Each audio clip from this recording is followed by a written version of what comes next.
आंखें लाल हुई, तन की ताजगी कटी, तो कुल मिलाकर के जितना प्रतिशत तुमने क्रोध किया उतना प्रतिशत आज तुम्हें नरक का फल उपलब्ध हो गया। और जितने लोगों से आज तुम मिठास के साथ पेश आए, जितने लोगों को आज तुमने खाना खिलाया, जितने लोगों के साथ आतिथ्य सत्कार का भाव रखा, जितने लोगों के पांव छूकर तुमने आशीर्वाद लिए, उतने उतने प्रतिशत अपन लोग स्वर्ग का आनंद खुद ने भी लिया और दूसरों के द्वारा भी मिला और दूसरों को भी हमसे मिला। यह है स्वर्ग और नरक। हम लोगों को बुनियादी तौर पर यह बात समझ लेनी चाहिए कि हमें पाताल में बने हुए किसी नरक से बचने की बजाय हम सब लोगों के भीतर में जो नरक पल रहा है, क्रोध के रूप में, रोष के रूप में, भोग के रूप में, विकार वासनाओं के रूप में अपन लोगों के भीतर जो नरक पल रहा है, उस नरक में बहने से बचो, उस नरक में जलने से बचो। नंदन वन की तैयारी करो। वो नंदन वन, वो है नंदन वन कि जहां पर महावीर ने अपने जीवन का संन्यास लिया था और जिसकी उपमा स्वर्ग के उपवनों के साथ की गई, अर्थात ऐसे वन की तरफ जाओ कि जिस वन पर जाने से तुम्हें महावीर की तरह सन्यासी होने की प्रेरणा मिलती हो, अर्थात जिस रास्ते पर चलने से तुम्हारे आध्यात्मिक कल्याण का रास्ता खुलता हो, वो वन ही तुम्हारा नंदन वन है, वो वन ही तुम्हारा चंदन वन है, वो वन ही तुम्हारे आध्यात्मिक कल्याण का वन है।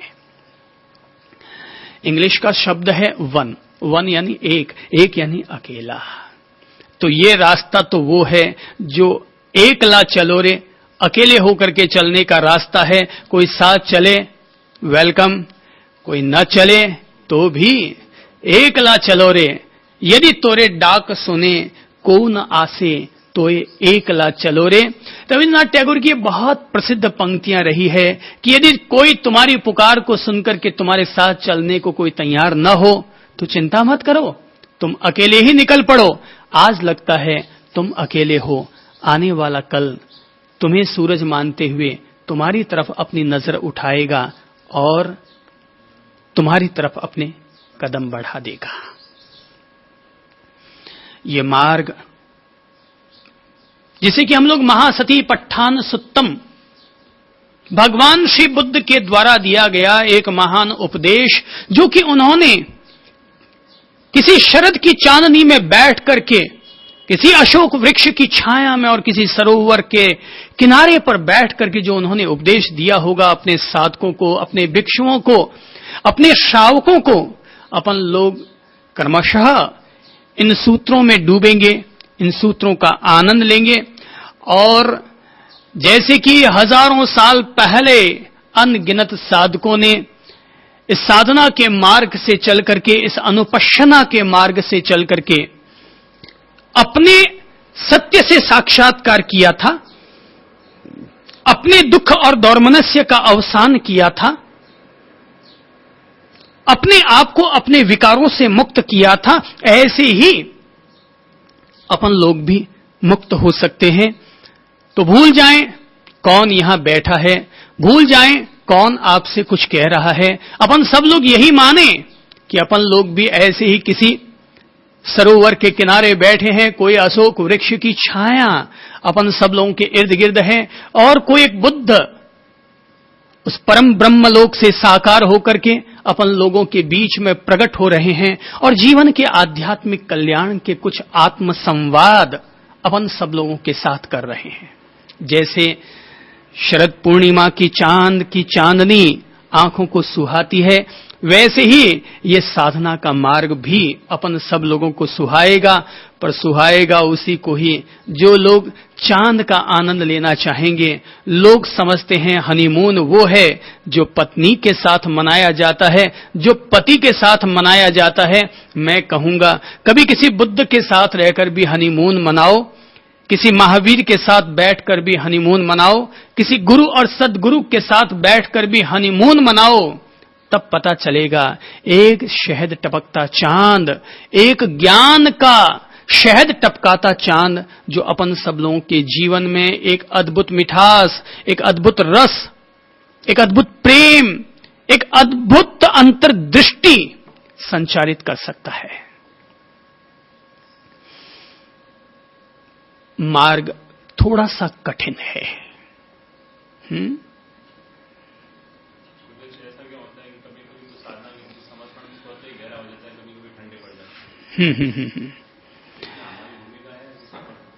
आपका ये कहना ठीक है कि कभी कभी तो हमारी साधना की भूमिका बहुत गहरी हो जाती है और कभी हम खुद ही ठंडे पड़ जाते हैं। मैं समझता हूं ऐसे ठंडे लोगों के लिए ही ये बातें हैं। जो लोग भीतर से गर्म हो चुके हैं, ये वाणी उनको ठंडा करेगी, और जो भीतर से ठंडे हो चुके हैं, ये वाणी उनकी सोई हुई चेतना को, उनकी सोई हुई आत्मा को जगाएगी। इसे यूं समझिए। कहते हैं कि भगवान ने अपनी ओर से संन्यास ले लिया था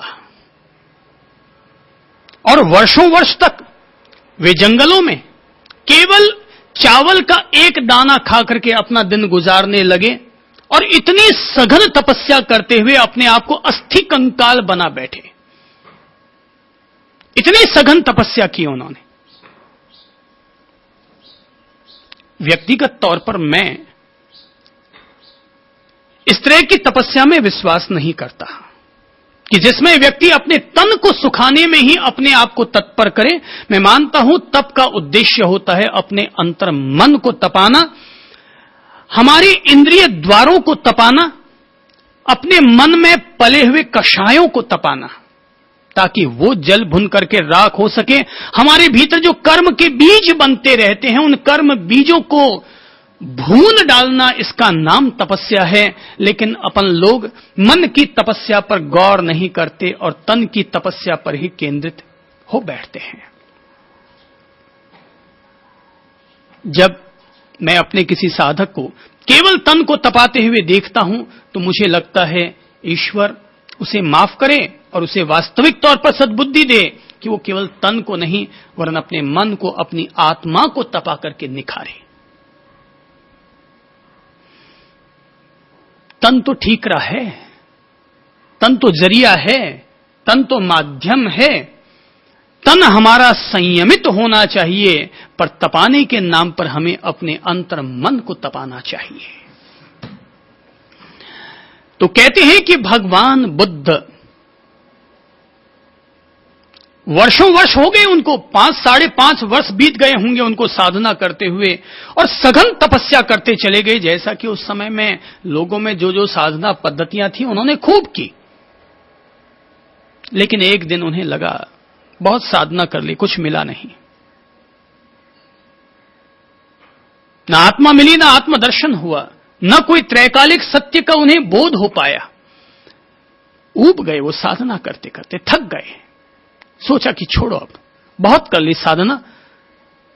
पत्नी को भी छोड़ा, बच्चों को भी छोड़ा, राजमहलों का त्याग कर दिया और निर्जन एकाकी वनों में जाकर के मैंने इतने साल बिताए, अखंड मौन रहा, तन को तपाया, पर फिर भी मन को भी तपाया होगा। खूब ध्यान किया, खूब साधना की, मगर फिर भी संतोष नहीं हो पाया उन्हें अपने आप से, अपनी साधना से। उन्हें अर्हता, अरिहंत पद, बुद्धत्व संबोधि उन्हें उपलब्ध नहीं हो पाई। तब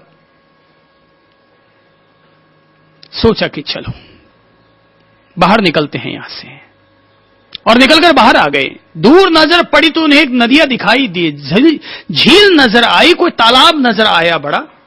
तो सोचा कि जाता हूं, थोड़ा स्नान कर लेता हूं, थोड़ा मूड फ्रेश हो जाएगा, शरीर फ्रेश हो जाएगा। जब भी लगे ना कि मूड थोड़ा खराब हो गया है तो 2 लोटे पानी गिरा लीजिएगा, मूड फ्रेश हो जाएगा।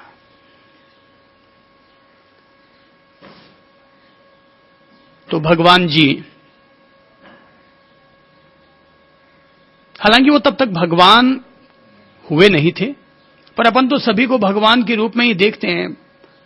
प्राणी मात्र में प्रभु के दर्शन करते हैं तो ठीक है।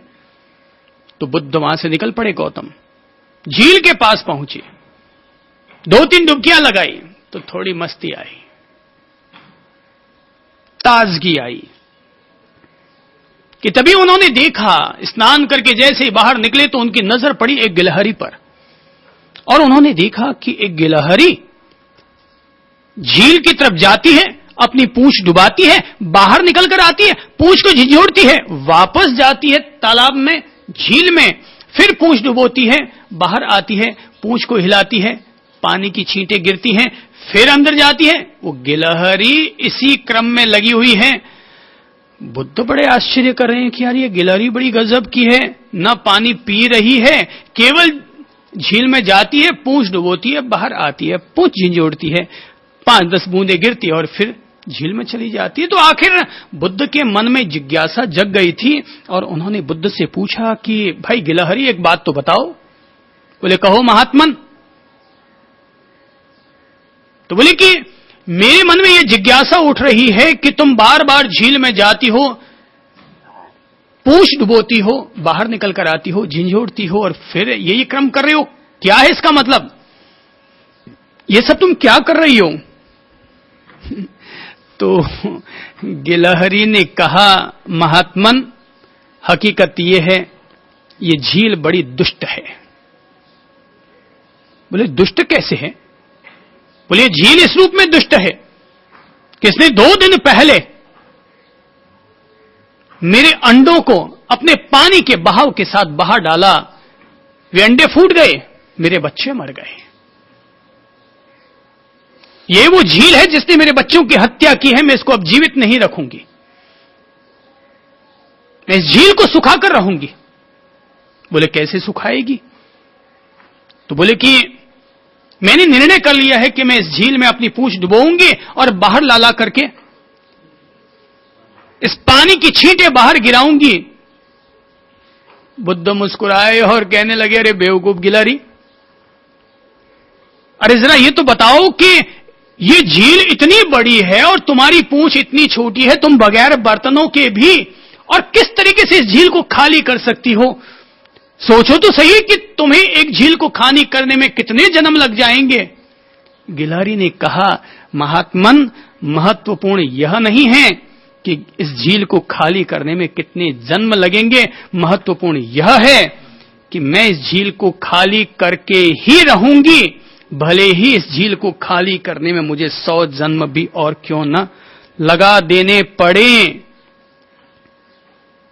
भले ही मुझे 100 जन्म भी क्यों न लगा देने पड़े, पर मैं इस झील को खाली करके ही रहूंगी और जब तक मेरे शरीर में प्राण है मैं इस झील को सुखाने का प्रयत्न करती रहूंगी, करती रहूंगी, करती रहूंगी।